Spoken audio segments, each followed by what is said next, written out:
Good morning, students. Welcome back to another class on entrepreneurship development. In the previous class, we have a short discussion about who is an entrepreneur, its meaning, definition, characteristics, and the difference between entrepreneur and enterprise, and entrepreneur and manager. Now we are going to another part, what is called entrepreneurship development. Entrepreneurship is a symbol of business determination and achievement. It is treated as a philosophy of business and a philosophy of life. The term entrepreneurship simply means creation of business or starting of business. Entrepreneurship എന്നുള്ള പദം ലളിതമായ അർത്ഥത്തിൽ പറഞ്ഞാൽ ഒരു business ഉണ്ടാക്കുക അല്ലെങ്കിൽ ഒരു business തുടങ്ങുക എന്നതാണ് അർത്ഥമാക്കുന്നത്. എന്നിരുന്നാലും ഒരു എന്റർപ്രണർഷിപ്പ് എന്ന് പറയുന്നത് is something more than starting A business. ഒരു ബിസിനസ് തുടങ്ങുന്നതിനേക്കാളും കുറച്ചുകൂടി കൂടുതൽ അർത്ഥമുള്ളൊരു പദമാണ് entrepreneurship. It is the process of changing ideas into commercial opportunities and creating value. നമ്മളുടെ മനസ്സിലുണ്ടാവുന്ന ഒരു ഐഡിയയെ കൊമേഴ്സ്യൽ ഓപ്പർച്യൂണിറ്റിയായി മാറ്റി മൂല്യം ക്രിയേറ്റ് ചെയ്യുന്ന ഒരു പ്രക്രിയയാണ് എന്റർപ്രണർഷിപ്പ്. കൊമേഴ്സ്യൽ ഓപ്പർച്യൂണിറ്റി നമ്മൾ വിൽപ്പനയൊക്കെ നടത്തി നമുക്ക് ലാഭസമ്പാദനത്തിനുള്ള ഒരു മാർഗമാക്കി നമ്മുടെ മനസ്സിലുള്ള ഒരു ഐഡിയയെ മാറ്റുന്ന പ്രക്രിയയെ ആണ് നമ്മൾ എന്റർപ്രണർഷിപ്പ് എന്നുകൊണ്ട് നമ്മൾ ഉദ്ദേശിക്കുന്നത്. അപ്പം അങ്ങനെ മാറ്റുമ്പോൾ ആ ഒരു ഐഡിയയ്ക്ക് വാല്യൂ ഉണ്ടാകും. ഇറ്റ് ഈസ് ആ tendency of a person to organize the business of his own and run it profitably. വ്യക്തികളുടെ ഒരു ടെൻഡൻസിയാണ്, സ്വഭാവമാണ് എന്റർപ്രണർഷിപ്പ് എന്ന് പറഞ്ഞാൽ. എന്ത് സ്വഭാവം? To organise the business of his own. സ്വന്തമായി ഒരു business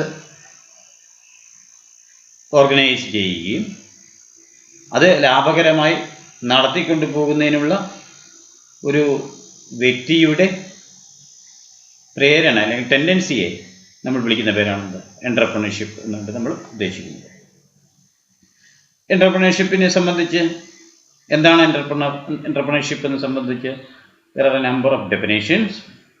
Let us discuss here some of the important definitions only. The first definition is given by Stevenson and others. Defined entrepreneurship as the process of creating value by bringing together a unique package of resources to exploit an opportunity. Entrepreneurship is the process of creating value by bringing together a unique package of resources to exploit an opportunity. ഒരു അവസരം മുതലാക്കുന്നതിന് വേണ്ടി നമ്മൾ റിസോഴ്സുകളുടെ unique package, കൃത്യമായ രൂപം കൊണ്ടുവരുന്ന ആ പ്രക്രിയയാണ് entrepreneurship എന്ന് പറയുന്നത്, according to Stevenson and others. Another definition is given by H. Cole. According to H. Cole, entrepreneurship is the purposeful activity of an individual or a group of associate individuals undertaken to initiate, maintain, or organize a profit-oriented business unit for the production or distribution of economic goods and services. പറയുന്നു entrepreneurship is a purposeful activity of an individual or group of associated individuals. കൃത്യമായ ലക്ഷ്യത്തോടുകൂടി ഒരു വ്യക്തി അല്ലെങ്കിൽ ഒരു കൂട്ടം വ്യക്തികൾ നടത്തുന്ന പ്രവർത്തനമാണ് entrepreneurship. It is not an accidental activity. ഒരു ബിസിനസ് തുടങ്ങുക എന്ന് പറഞ്ഞാൽ നമ്മൾ കൃത്യമായ ഉദ്ദേശങ്ങളും ലക്ഷ്യങ്ങൾ വെച്ചുകൊണ്ട് ഒരു വ്യക്തിയോ ഒരു കൂട്ടം വ്യക്തികളോ നടത്തുന്ന ഒരു ആക്ടിവിറ്റിയാണ്. ഈ ആക്ടിവിറ്റി എന്തിനാണ് അണ്ടർടേക്ക് ചെയ്യുന്നത്? To initiate, maintain, organise a profit oriented business unit.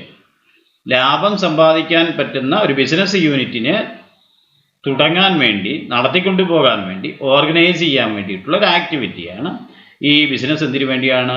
Four the production of distribution of economic goods and services. വളരെ പ്രധാനപ്പെട്ട ഒരു ഡെഫിനിഷനാണ്. So if a person is undertaking a charitable activity, such a person will not be called by the name entrepreneur, and such an activity will not be called by the name entrepreneurship. So entrepreneurship is the setting up of a business unit for the production or distribution of economic goods and services. സാധനങ്ങളും സേവനങ്ങളും, സാമ്പത്തികമായുള്ള സാധനങ്ങളും സേവനങ്ങളൊക്കെ ഉണ്ടാക്കുകയും distribute ചെയ്യുകയും ചെയ്യുന്ന പ്രവർത്തനത്തെ ആണ് നമ്മൾ entrepreneurship എന്ന് പറയുന്നത്. And if an activity does not involve in the production and distribution of goods for the purpose of making profit, such an activity will not be called as entrepreneurship. So see, this is a definition given by A.H. Cole. Another definition is given by Muscleman and Jackson. According to them, entrepreneurship is the investing and risking of time, money and effort to start a business and make it successful. Entrepreneur എന്ന് പറഞ്ഞാൽ is the investing and risking of, നമ്മൾ invest ചെയ്യുന്നു, നമ്മൾ risk എടുക്കുന്നു, of time, money and effort for what? To start a business and make it successful. ഒരു business തുടങ്ങാനും അത് വിജയിപ്പിക്കാനും വേണ്ടി നമ്മളുടെ സമയം, നമ്മളുടെ പണം, നമ്മളുടെ അധ്വാനം നമ്മൾ ഇൻവെസ്റ്റ് ചെയ്യുകയും റിസ്ക് എടുക്കുകയും ചെയ്യും. Why we are taking risk? Because if you you spend your time in a business organization, setting up a business organization, sometimes it may not become successful. At that time, the time spent by you in setting up a business organization may be lost. That is risking of time. Then what do you mean by risking of money? You collect money from so many people and invest in the business. If the business does not become success, then the money invested may be lost. That is called risking of money. And another one is risking of your work, or what is called effort. But you are risking it, investing it, and taking the risking of money, time and effort for the purpose of starting a business and make it successful. So such a process is called by the name entrepreneurship. Mathematically, the term entrepreneurship can be said as entrepreneurship is equal to, is a totality, is the total of an entrepreneur and enterprises. Mathematically ആയിട്ട് അങ്ങനെ പറയാം. ഇതൊരു എൻ്റർപ്രണറും എൻ്റർപ്രൈസും കൂടി ചേർന്ന ഒരു ഒന്നാണ് എന്ത് entrepreneurship. Entrepreneurship is the processor. It is an activity. And entrepreneur is the person. And enterprise is the object. അങ്ങനെ വേണമെങ്കിൽ പറയാം. entrepreneur എന്ന് പറഞ്ഞ വ്യക്തിയാണ്, അയാൾ ചെയ്യുന്ന പ്രക്രിയയാണ്, പ്രോസസ്സാണ് എന്ത് entrepreneurship. When an entrepreneur do this entrepreneurship activity, then we will end in a enterprise. So that is the object we will have to attain. So we can say that all the activities undertaken by an entrepreneur to bringing a business unit into existence can be collectively known as entrepreneurship. So to being a conclusion, we can say that all the activities undertaken by an entrepreneur to bring a business unit into existence can be collectively known as entrepreneurship. ഒരു entrepreneur അയാളുടെ business നിലവിൽ വരുത്തുന്നതിന് വേണ്ടി ചെയ്യുന്ന എല്ലാ പ്രവർത്തനങ്ങളെയും മൊത്തത്തിൽ നമ്മൾ വിളിക്കുന്ന പേരാണ് entrepreneurship. Let us have a quick look at the difference between entrepreneur and entrepreneurship. എന്താണ് ഈ എൻ്റർപ്രണറും എൻ്റർപ്രണർഷിപ്പും തമ്മിലുള്ള വ്യത്യാസം? വളരെ ലളിതമാണ്. എന്നിരുന്നാലും പരീക്ഷയ്ക്കൊക്കെ ചോദിച്ചാൽ എഴുതാൻ വേണ്ടി മാത്രം പറയുന്നതാണ്. എൻ്റർപ്രണർ എന്ന് പറഞ്ഞാൽ പേഴ്സണാണ്. എൻ്റർപ്രൈനർഷിപ്പ് എന്ന് പറഞ്ഞാൽ അതൊരു പ്രോസസ്സാണ്. ഞാൻ പറഞ്ഞു തന്നെയാണ് പറയുന്നത്. ഇപ്പോൾ എൻ്റർപ്രണർ എന്ന് പറഞ്ഞാൽ ഒരു വ്യക്തിയാണ്. എൻ്റർപ്രണർഷിപ്പ് എന്ന് പറഞ്ഞാൽ ഒരു പ്രക്രിയയാണ്. എൻ്റർപ്രണർ ഒരു ഓർഗനൈസറാണ്. ആവശ്യമായ കാര്യങ്ങളൊക്കെ സംഘടിപ്പിച്ച് കൂട്ടിച്ചേർക്കുന്നയാളാണ് എൻ്റർപ്രണർ. അങ്ങനെ ആവശ്യമായ മെന്നും മെഷീനും മെറ്റീരിയലും ലാൻഡും ബിൽഡിങ്ങും ഒക്കെ കൂട്ടിച്ചേർത്താൽ കിട്ടുന്ന ഒരു ഫോം ഓഫ് ബിസിനസ് ആണെന്ത്? ഓർഗനൈസ്ഡ് ഫോം ഓഫ് ബിസിനസ് ആണെന്ത്? എൻ്റർപ്രണർഷിപ്പ്. എൻ്റർപ്രണർ റിസ്ക് ടേക്കറാണ്. റിസ്ക് എടുക്കുന്നയാളാണ് എൻ്റർപ്രണർ. എൻ്റർപ്രൈസ് എന്ന് പറഞ്ഞാൽ എൻ്റർപ്രണർഷിപ്പ് എന്ന് പറഞ്ഞാൽ റിസ്ക് ടേക്കിംഗ് ആക്ടിവിറ്റിയാണ്, പ്രോസസ്സാണ്. റിസ്ക് എടുക്കുന്ന പ്രക്രിയയാണ് എന്ത്? എൻ്റർപ്രണർഷിപ്പ്. എൻ്റർപ്രണർ ഒരു ഇന്നോവേറ്ററാണ്. ഇന്നോവേറ്റർ എന്ന് പറഞ്ഞാൽ always trying to find out something new. എപ്പോഴും പുതിയ പുതിയ കാര്യങ്ങൾ കണ്ടെത്തുന്ന ആൾക്കാരാണ് എന്ത്? ഇന്നോവേറ്റർ. ഇന്നോവേഷൻ ബിസിനസ്സിൽ വളരെ പ്രധാനപ്പെട്ടൊരു ആസ്പെക്റ്റാണ്. Without innovation you cannot succeed in a business organisation.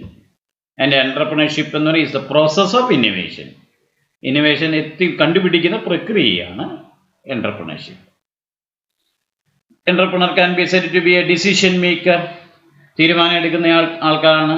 So entrepreneurship is a decision making activity. തീരുമാനം എടുക്കുന്ന പ്രക്രിയയാണ് എന്ത്? entrepreneurship. So this is the differences between entrepreneur and entrepreneurship.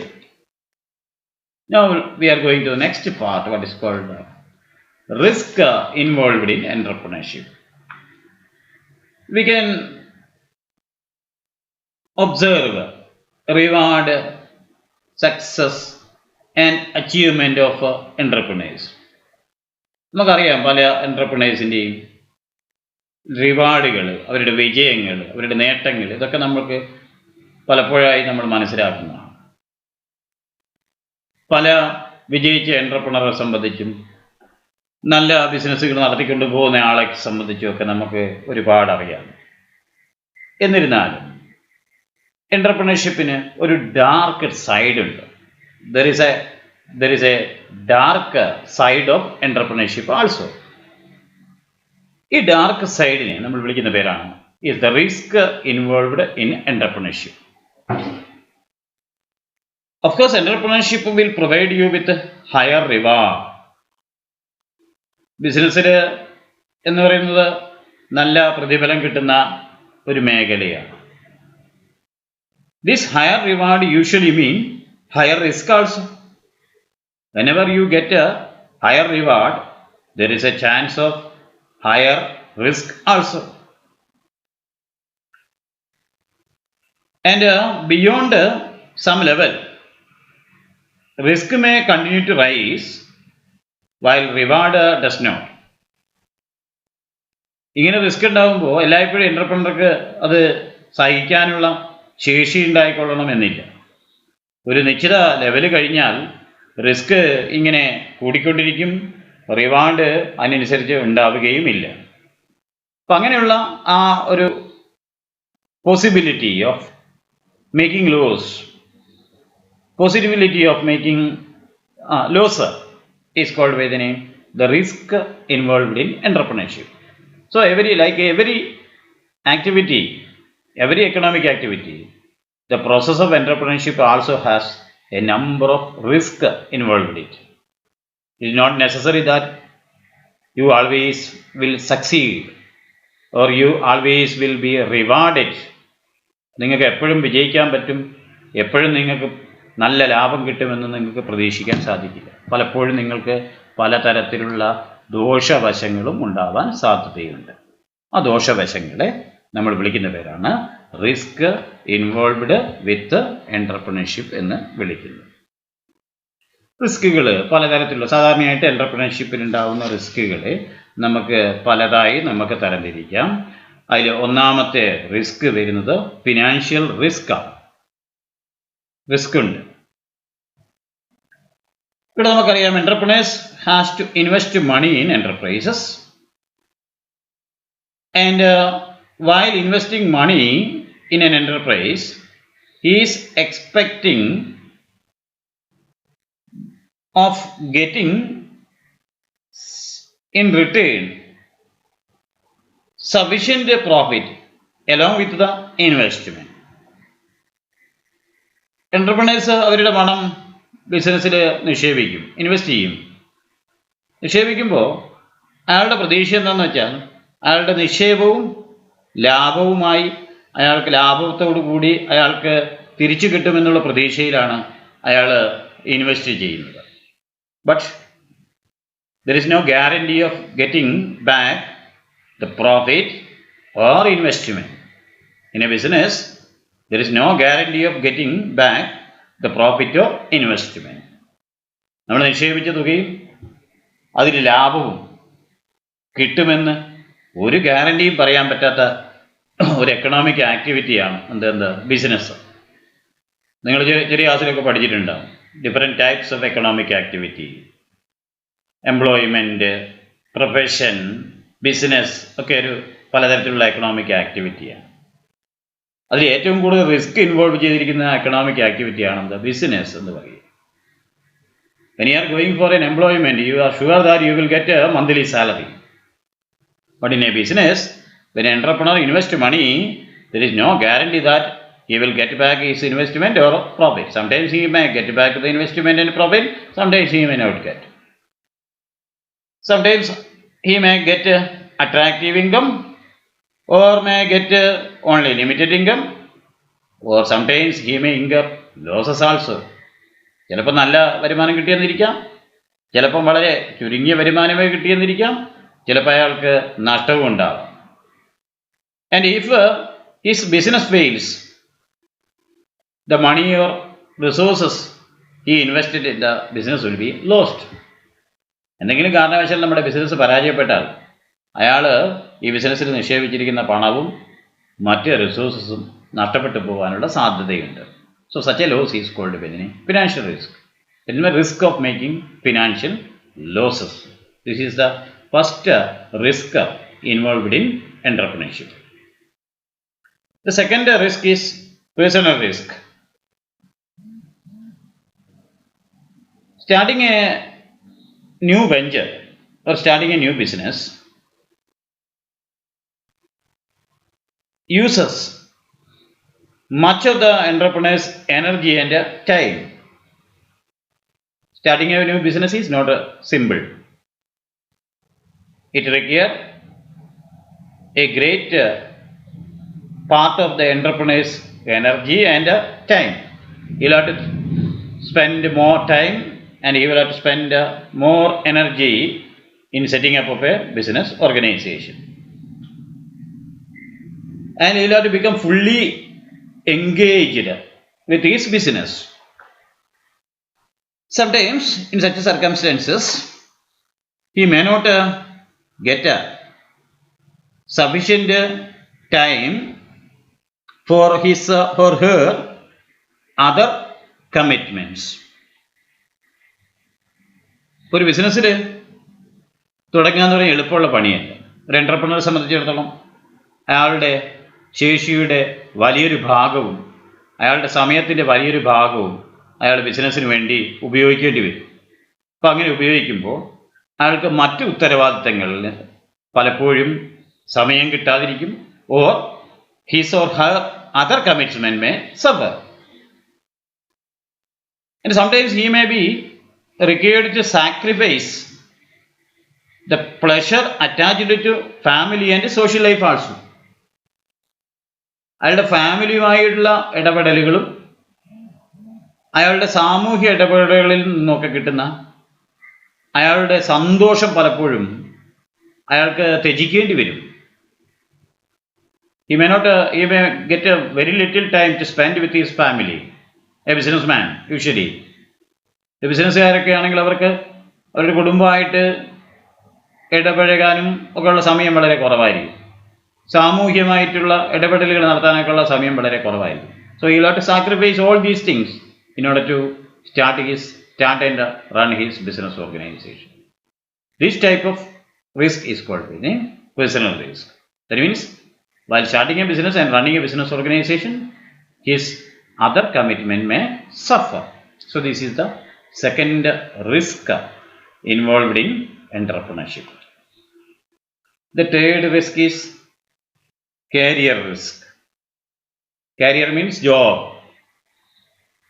Usually, majority of the entrepreneurs are starting business organization by leaving their successful careers. പലപ്പോഴും പല എൻ്റർപ്രണർമാരും നല്ല ജോലിയും നല്ല ഉദ്യോഗവും ഒക്കെ വിട്ടിട്ടാണ് നമ്മളുടെ ഈ ബിസിനസ് സ്ഥാപനങ്ങൾ തുടങ്ങുക. And the failure of the business may cause damage to the professional reputation. അങ്ങനെ ബിസിനസ് തുടങ്ങി എന്തെങ്കിലും കാരണവശാൽ അത് ആ ബിസിനസ് പൊളിഞ്ഞു പോയാൽ അത് അയാളുടെ റെപ്യൂട്ടേഷനെ അത് ബാധിക്കും. And it will be difficult for the entrepreneur to find an another job or go back to the old job. നമ്മളുടെ ജോലിയൊക്കെ രാജിവെച്ച് നമ്മൾ ബിസിനസ്സിലേക്ക് തുടങ്ങി അത് വിജയിച്ചാൽ ഓക്കെ, നോ പ്രോബ്ലം. അത് പരാജയപ്പെട്ട് കഴിഞ്ഞാൽ നമ്മളുടെ റെപ്യൂട്ടേഷനെ ആൾക്കാർ നമ്മളെ കളിയാക്കാൻ തുടങ്ങും, റെപ്യൂട്ടേഷനെ ബാധിക്കും. വലിയ പണിയുള്ള ജോലിയൊക്കെ രാജിവെച്ചിട്ട് ബിസിനസ് തുടങ്ങിയിട്ട് പാളീസായിപ്പോയി എന്ന് പറയും. അതേപോലെ തന്നെ ഇത് പരാജയപ്പെട്ട് വീണ്ടും നമുക്ക് നമ്മളുടെ പഴയ ജോലിയിലേക്ക് തിരിച്ചു പോകാൻ പലപ്പോഴും നമുക്ക് സാധിക്കില്ല. അപ്പം അത്തരത്തിലുള്ള ആ റിസ്കിനെ നമ്മൾ വിളിക്കുന്ന പേരാണെന്ത്? കരിയർ റിസ്ക് എന്ന് നമ്മൾ വിളിക്കുന്നത്. അടുത്ത risk, last risk is what is called psychological risk. Psychological risk associated with the mind. We can say that mental agony. This is one of the greatest risks associated with entrepreneurship. Entrepreneurship-ആയിട്ട് ബന്ധപ്പെട്ട ഏറ്റവും പ്രധാനപ്പെട്ട ഒരു റിസ്ക്കാണ്. കാരണം ഒരു നഷ്ടപ്പെട്ട ജോലി we can replace, നമുക്ക് മാറ്റാം, വേറെ എന്തെങ്കിലും ജോലി ചെയ്യാം. ഒരു lost time can be attributed to prepare for the future. നഷ്ടപ്പെട്ടു പോയ സമയം നമുക്ക് ഭാവിയിൽ തിരിച്ചെടുക്കാം എങ്ങനെയെങ്കിലുമൊക്കെ. എ ന്യൂ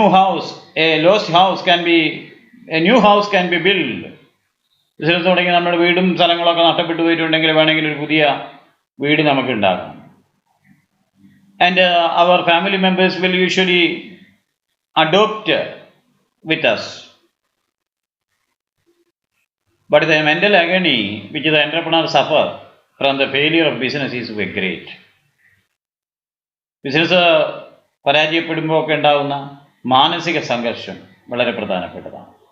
ഇല്ലാതെ ആയിപ്പോയതൊക്കെ നമുക്ക് തിരിച്ചു പിടിക്കാം, പക്ഷെ നമുക്ക് മനസ്സിലുണ്ടായ ഈ ഒരു agony will be a great for an entrepreneur. And there are a number of entrepreneurs who has become severe because of this particular psychological impact. So this risk is called being psychological risk.